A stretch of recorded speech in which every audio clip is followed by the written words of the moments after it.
किसी और की तो टिकट कटवा सकता हूँ, मेरी टिकट कोई नहीं काट सकता।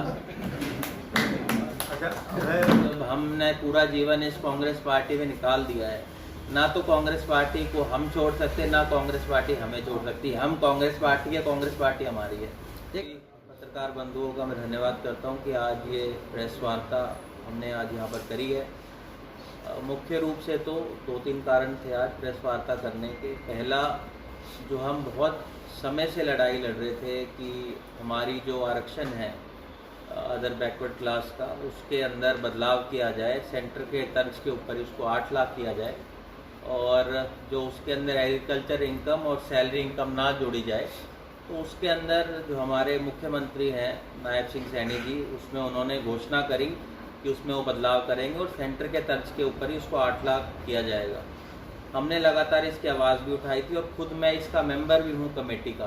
SC-BC की जो हमारी कमेटी है वेलफेयर की, उसके अंदर हम लोगों ने मुख्यमंत्री जब मनोहर लाल खट्टर जी थे उनसे हमने मुलाकात भी की थी, तब उन्होंने सिरे से इस बात को इनकार कर दिया था कि हम इसके अंदर बदलाव नहीं करेंगे। आप लोगों ने भी देखा होगा, मुख्यमंत्री जी के ऑफिस से एक ट्वीट किया गया था इसके बारे में कि भाई उन्होंने चेंज कर दिया है क्रीमी लेयर के अंदर OBC की, पर थोड़ी देर बाद ही उसको ट्वीट को हटा दिया गया। तो हमारी पहली तो ये सरकार से ये सवाल है कि क्या इसके अंदर इन्होंने सही मायने में बदलाव किया है या नहीं किया है। एक तो इस बात को वो साफ करें। अगर इन्होंने इसमें बदलाव किया है तो हम हमारी इसमें बहुत बड़ी जीत मानते हैं सभी हमारे कार्यकर्ताओं की, लोगों की, जिन्होंने लगातार इस बात की आवाज़ उठाई थी कि सेंटर के तर्ज के ऊपर हमारे यहाँ पर भी क्रीमी लेयर को 8 लाख किया जाए और एग्रीकल्चर इनकम को ना डाला जाए। इसके साथ साथ मुख्यमंत्री जी ने ये भी कहा है कि HKRN के अंदर भी वो हमें आरक्षण देंगे। आप लोगों को याद होगा, जब मनोहर लाल खट्टर जी मुख्यमंत्री थे तब सदन के पटल पे उन्होंने ये कहा था कि HKRN, क्योंकि आपकी प्राइवेट नौकरियां हैं, उसके अंदर आरक्षण नहीं दिया जा सकता। तो अब नायब सैनी जी बताएं कि क्या ऐसा बदलाव हो गया 3 महीने के अंदर, जब पिछले मुख्यमंत्री ये कह रहे थे कि संवैधानिक रूप से इसके अंदर हम आरक्षण नहीं दे सकते और अब ये आरक्षण देने की बात कर रहे हैं। तो इनको इस बात का जवाब देना चाहिए। दूसरा, आरक्षण अगर ये दे रहे हैं HKRN में भी, तो पिछले 6-7 साल से जो बैकलॉग हुआ, जिन बच्चों के साथ नाइंसाफ़ी हुई, चाहे वो हमारे SC भाई हों चाहे BC भाई हों, जिनको उस वक्त आरक्षण नहीं मिल पाया, उसकी भरपाई कैसे की जाएगी। ये हमारा इस सरकार से सवाल है कि आप ये बताइए कि आप जो ये बदलाव कर रहे हैं इसको आप कैसे करेंगे। इसके साथ साथ आप लोगों ने देखा होगा, लगातार ये रोजगार की बहुत बड़ी बड़ी बातें इन लोगों ने करी थी, पर आप खुद इनके विधायक ये कहने लग रहे हैं कि हमें जो पिछले 4 साल का कार्यकाल रहा उसके अंदर हम रोजगार नहीं दे पाए। तो अपनी पोल तो ये खुद खोलने लग रहे हैं और आप लोग खुद ये देख रहे हैं ये जो बदलाव हो रहा है, जो इन्होंने ये जो OBC को लुभाने की कहीं ना कहीं ये कोशिश है, ये इस वजह से है क्योंकि कांग्रेस पार्टी 5 सीटों को जीती है, इसी वजह से इन लोगों ने इसके अंदर बदलाव किया। पर पब्लिक और जनता इस बात को पूर्ण रूप से समझ चुकी है कि ये सरकार SC विरोधी है, BC विरोधी है। और अगर इनकी 400 सीट आ गई होती, जो लगातार ये लोग दावा कर रहे थे, जो संविधान को बदलने की ये बात कर रहे थे, आज जो इनकी कार्यशैली में बदलाव आप देख रहे हैं, ये मुझे लगता है कहीं ना कहीं कांग्रेस पार्टी की बहुत बड़ी जीत है। इसके साथ साथ हमारे यहाँ की बात की जाए, कल आप लोगों ने आधे घंटे की बारिश के अंदर देखा होगा कि शहर का क्या हाल हो गया। लगातार मैं इन अधिकारियों को चेताने का काम कर रहा था कि हमें हमारे जितने भी सेवर हैं उनकी सफाई करनी चाहिए, पर इन्होंने उस तरफ बिल्कुल ध्यान नहीं दिया। अब कल जो बारिश हुई, प्री मानसून अभी आया है, अभी तो पहली बारिश है जिसके अंदर हमने शहर के हालात देख लिए। कल बहुत सारे व्यापारी भाइयों से मेरी मुलाकात हुई थी, अलग अलग संगठन के लोग वहाँ पर आए हुए थे, जो व्यापार संगठन के थे, वो भी ये बात कह रहे थे कि अभी बारिश शुरू नहीं हुई है, शुरू होते ही शहर का क्या हाल हो जाएगा। आज हम लोग देख रहे हैं कितने सारे व्यापारी संगठन हैं, आज मिलने भी गए थे अधिकारियों से। मेरे को संज्ञान में वहाँ पर आया है कि जो तरीका था बात करने का अधिकारियों का, उससे बहुत सारे हमारे जो व्यापारी भाई हैं वो रुष्ट हुए हैं और उन्होंने कहा है कि वो बाजार को बंद करेंगे। ये दर्शाता है कि अफसरशाही जो है कितनी ज़्यादा हावी हो गई। एक और जो मांग उठाई गई है हमारे जितने भी व्यापारी भाई हैं जिनसे मेरी बात हुई थी कि टाइल का रोड मार्केट में जो हमारा है उसमें ना बनाया जाए। उसकी आवाज़ हमारी सुचित्रा चांदना जी, हमारे परवीन जी और भी जितने भी हमारे साथी हैं उन्होंने लगातार इस बात की आवाज़ उठाई है कि शहर का पूरे जो व्यापारी हैं वो नहीं चाहते हैं कि टाइल के रोड वहाँ बनाए जाएं। आप देखिए वैसे ही वहाँ हालत कितनी ज़्यादा ख़राब है। अगर टाइल के रोड बनाए जाएंगे तो वो फिर 6 महीने के अंदर टूट जाएंगे और जो पूरा पैसा जो उसके अंदर यूज़ किया जाएगा वो ख़राब हो जाएगा। तो हमारी तो सरकार से और एडमिनिस्ट्रेशन से ये मांग है कि अभी भी समय है, अभी भी मानसून शुरू नहीं हुआ है, कि अभी भी अगर ये सीवर की सफाइयाँ अभी से शुरू कर देंगे तो लोगों को जो असुविधा होगी आने वाले समय के अंदर उसमें कहीं ना कहीं उनको फ़ायदा मिलेगा। इसके साथ साथ आज क्योंकि आप लोग सब आए हुए हैं, ये मामला धारवाड़ा को लेकर है, वहाँ गंदे पानी की जो बहुत बड़ी समस्या है वो आज भी खड़ी हुई है। कल थोड़ी सी बारिश से आप देखिए काला पानी वहाँ पर जिस तरह से आ रहा था, उससे वहाँ के लोगों की भी जो जीवन है वो बहुत ज़्यादा दुर्दशा उनकी हो गई है। तो हम तो सरकार से मांग करेंगे, खुद मुख्यमंत्री जी वहाँ पर आए थे, मनोहर लाल खट्टर जी, हमारे जो खुद के यहाँ से सांसद हैं राव इंद्रजीत जी, वो भी वहाँ पर आए थे।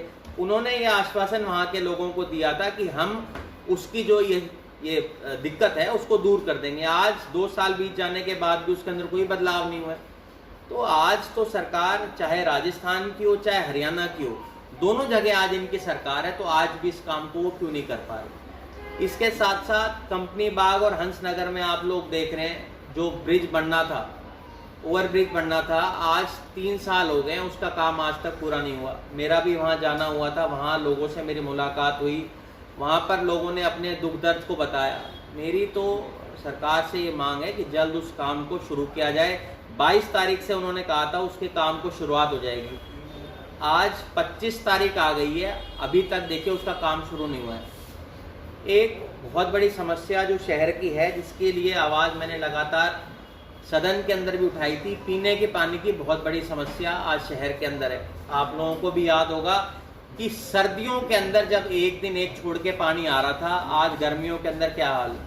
आपने चांदपुर की ढाणी के अंदर भी देखा होगा किस तरह से हमारी माताओं बहनों को रोड पे आना पड़ गया, मटके तोड़ने पड़ गए अपनी आवाज़ को उठाने के लिए। हमने जब सदन के अंदर इस बात को उठाया था और ये सवाल किया था सरकार से कि रेवाड़ी में एक दिन एक छोड़ के पानी आता है, तब सरकार की तरफ से जवाब आया था कि हाँ, एक दिन एक छोड़ के पानी आता है। अब आप देखिए उस बात को भी 2 साल बीत जाने के बाद भी आज तक हमारा एडिशनल जो वाटर टैंक है वो रेवाड़ी के अंदर नहीं बन पाया। तो आज समस्याएं तो बहुत सारी हैं शहर के अंदर, पर हमारी तो एक कोशिश रहेगी, अभी इनके पास 3 महीने का समय है, 3 महीने के बाद तो सत्ता परिवर्तन होना ही है। जिस तरह से आपने लोकसभा चुनाव के अंदर देखा कि कांग्रेस पार्टी ने कितना अच्छा प्रदर्शन पूरे देश भर के अंदर किया है और खास तौर पे आधी सीटें हम लोगों ने हरियाणा में जीती हैं। ये दर्शाता है आने वाला समय कांग्रेस का है और जो लोगों की समस्याएं हैं उनको दूर करने का काम हम लोग करेंगे। आपको भी याद होगा कि हमने लगातार इस बात को उठाया था सदन के अंदर कि जो क्रीमी लेयर है उसके अंदर इसको 6 लाख से 8 लाख किया जाए जैसे केंद्र के अंदर है। पर अब जब चुनाव के अंदर इनकी 5 सीटों के ऊपर हार हुई है, उस हार के बाद इसके अंदर ये बदलाव कर रहे हैं। कहीं ना कहीं ये प्रलोभन देने का काम ये लोग जो हमारा ओबीसी समाज है उसको कर रही है। पर इसके अंदर सोचने वाली बात यह है कि जब मुख्यमंत्री जी के खुद के ट्विटर हैंडल से एक ट्वीट किया जाता है और उसी ट्वीट को थोड़ी देर बाद डिलीट कर दिया जाता है। मेरे पास स्क्रीनशॉट है उस ट्वीट का, अभी भी जाकर देखेंगे सीएम साहब के आप ऑफिशियल हैंडल पर, तो इस ट्वीट को उन्होंने डिलीट कर दिया है। तो इनको ये बताना चाहिए कि भी क्या हमें हमारा हक दे रहे हैं या नहीं दे रहे हैं, या किस दबाव में ये ट्वीट इन्होंने डिलीट किया है। इस बात का जवाब तो मुख्यमंत्री को स्वयं देना पड़ेगा। आप सत्ता परिवर्तन की बात कर रहे हैं, कांग्रेस के अंदर भगदड़, किरण चौधरी और श्रुति चौधरी इसका उदाहरण है और शैलजा उनका समर्थन कर रही है। देखिए, जहाँ तक बात आपने भगदड़ की करी, देखिए हर चुनाव के अंदर आप जानते हैं कि आवागमन लोगों का होता रहता है। कांग्रेस पार्टी में आप लोगों ने देखा होगा 42 ऐसे पूर्व विधायक हैं जिन्होंने कांग्रेस पार्टी के अंदर शामिल हुए हैं। और मुझे लगता है जब किसी व्यक्ति को अपना भविष्य अपनी पार्टी में नहीं दिखता तो वो कोई और घर ढूंढता है। हो सकता है किरण चौधरी जी को वहाँ कोई अच्छा उनको पद देने की बात उस पार्टी के अंदर हुई है, पर ये तो प्रत्यक्ष को प्रमाण की जरूरत नहीं। आप सबने लोकसभा के जो नतीजे हैं वो देखे हैं। कांग्रेस पार्टी का जो ग्राफ है, 47% हमारी जो वोट आई हैं, आप लोगों ने भी सबने देखा है इंडिया गठबंधन की हरियाणा के अंदर, वो साफ सबूत है कि कांग्रेस पार्टी बहुत मजबूत है। 46 सीटों पे हम लोगों की जीत हुई है, 44 के ऊपर उनकी जीत हुई है, तो ये साफ दर्शाता है कि कांग्रेस पार्टी मजबूत हुई है। क्या नाराजगी का बहुत बड़ा कारण कि कैप्टन साहब की नाराजगी भी रही लोकसभा चुनाव के अंदर जब टिकट नहीं मिला? देखिए, एक घर के अंदर नाराजगियां होती रहती हैं। जब किसी को व्यक्ति को टिकट नहीं मिलती है तो वो कम से कम अपने घर के अंदर जो दर्द है उसको तो बयां करना ही चाहिए। और कैप्टन साहब और हम बहुत पुराने सिपाही हैं कांग्रेस पार्टी के। लगातार 1952 से हमारे दादाजी जब से इस पार्टी से जुड़े हुए हैं, मेरे पिता लगातार सन 1989 से अब 2014 आ गया है, और मुझे खुद 15 साल कांग्रेस पार्टी में हो गया। हम कांग्रेस पार्टी के सिपाही हैं और हमने हमेशा कांग्रेस पार्टी को आगे बढ़ाने का काम किया है।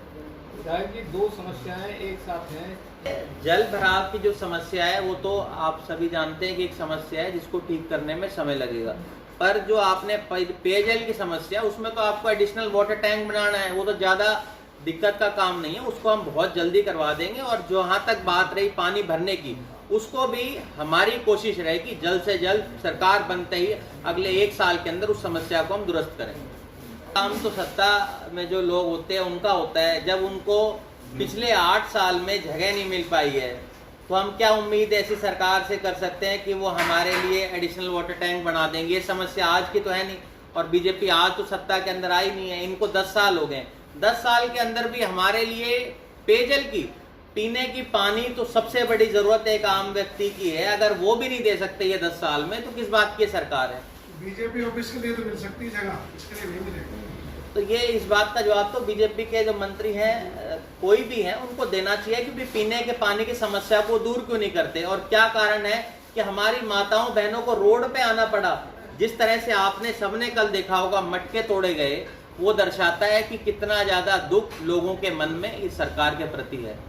इसका जवाब मैंने आपको पहले ही दे दिया कि जब हमने पूरा जीवन इस कांग्रेस पार्टी में निकाल दिया है, ना तो कांग्रेस पार्टी को हम छोड़ सकते, ना कांग्रेस पार्टी हमें छोड़ सकती। हम कांग्रेस पार्टी है, कांग्रेस पार्टी हमारी है। एक चर्चा ये भी है कि हुड्डा साहब ने जैसे कप्तान साहब की टिकट कटवाई, तो विधायक साहब की भी टिकट कट सकती है विधानसभा? मैं किसी और की तो टिकट कटवा सकता हूँ, मेरी टिकट कोई नहीं काट सकता। जिस पार्टी का खुद की हालत बहुत ज़्यादा खराब हो, उसके ऊपर मैं क्या दूँ? वो खुद वेंटिलेटर के ऊपर है वो पार्टी। उनको पहले अपनी पार्टी को दुरुस्त करना चाहिए, उसको ठीक करना चाहिए, बजाय दूसरी पार्टी पे आरोप लगाएं। उनका तो अपना खुद का अस्तित्व जो है पार्टी का, वो आप जानते हैं किस हालात के अंदर है। मुझे लगता है हम हमारे घर को ठीक करने के लिए और काम करने के लिए खुद इतने मजबूत है। हमारी पार्टी बहुत मजबूत है और आने वाले समय में सत्ता में आएगी। विधायक, क्योंकि आप अगर खुद चले जाएंगे संगवाड़ी गांव में, तो वहाँ लोग आपको बता देंगे वहाँ बिजली की टंकियां तक नहीं लगवा पाए। एक मुख्यमंत्री के आने के बाद आसपास के लोग बहुत वहाँ गए थे अपनी टंकियां लगवाने के लिए बिजली की, वो अब तक नहीं लग पाई। मुख्यमंत्री जी उनको आश्वासन दे के आए थे धारवाड़ा के लोगों को कि हमारी गंदे पानी की जो समस्या है उसको दूर कर लिया जाएगा, वो दूर नहीं हुई है। तो मेरा मानना है कि ये जन सुनवाई के जो ये कार्यक्रम करते हैं, सिर्फ ये कहीं ना कहीं लोगों को भ्रमित करने का काम ये करते हैं, और जनता इस बात को पूर्ण रूप से समझ चुकी है। तो मुख्यमंत्री के जो स्वीकृत कार्य हैं वो पूरा ना होना, क्या वजह क्या मानते हैं? इसीलिए तो मुख्यमंत्री में बदलाव हुआ है। मुख्यमंत्री को इसीलिए तो बीजेपी पार्टी ने बदला है कि वो अच्छा काम नहीं कर रहे थे। नया मुख्यमंत्री आए, और ये जो नया मुख्यमंत्री आए भी हैं, कहीं ना कहीं जो इनका 9.5 साल का कार्यकाल था उसमें वो कुछ नहीं कर पाए, तो उन्होंने कहीं ना कहीं नायब सिंह सैनी जी का एक कोशिश करी है कि उन पर सारा जो ठीक रहा है वो फोड़ दिया जाए। धन्यवाद।